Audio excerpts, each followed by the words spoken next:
I've been lifting for about 5 years now, and I've made mistakes almost every single year, So the goal of this video is to save you from making those mistakes and make sure you don't make the ones that I did. So let's start all the way from the beginning, year one. So in year one, I thought the best way to progress was if I could push the heaviest weight possible every single session. Every workout felt like a battle.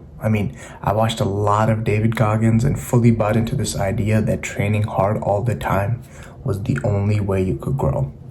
I believed it, if I wasn't absolutely destroyed after every session, it didn't really count. So after a few months of progress, it felt extremely slow, weirdly enough. Even though I was a newbie, I felt burned out constantly, and that's when I kind of realized I needed structure, not just intensity. So I switched to more progressive workouts, like starting lighter, building strength over time, and then pushing to heavier and heavier weights. And here comes year two.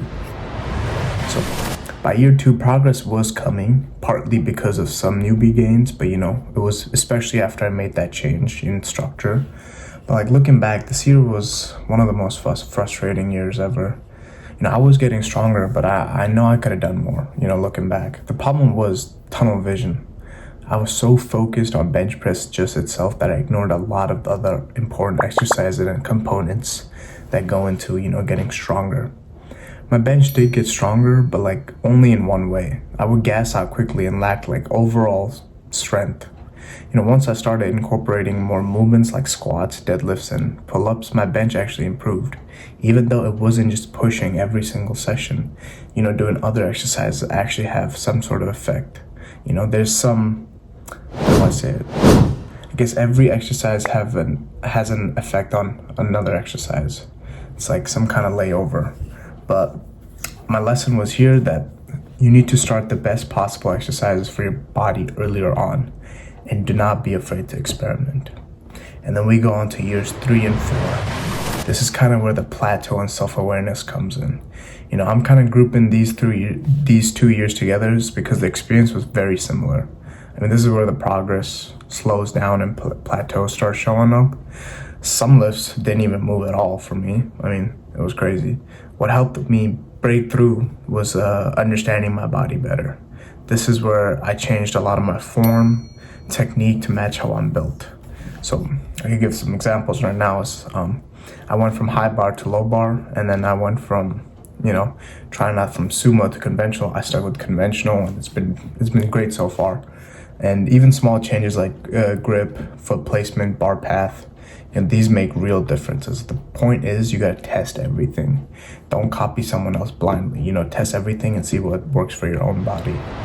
Now we go to year 5. And I know this is kind of late, and I don't know why it took so long, but my diet was never it.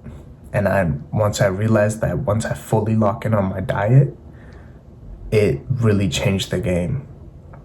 So as a beginner, your diet doesn't need to be perfect to make gains, but now I really see how much it separates people in long term, because just counting the proper calories and making sure you're getting enough protein, it completely changes the game, bro. And make sure all the work you're putting in actually matters. So if you dial this in early, you'll surpass a lot of people. So make sure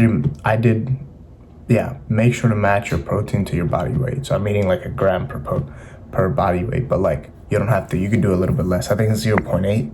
That's probably good enough, but I'm doing 1 gram. So I would say just keep these lessons in mind. Save a lot of years. You'll save a lot of years of mistakes. Lifting is a long game. Learn, test out everything, do good. If this helped you, like the video, subscribe, and share it with someone who, who's early on in their journey. See you guys.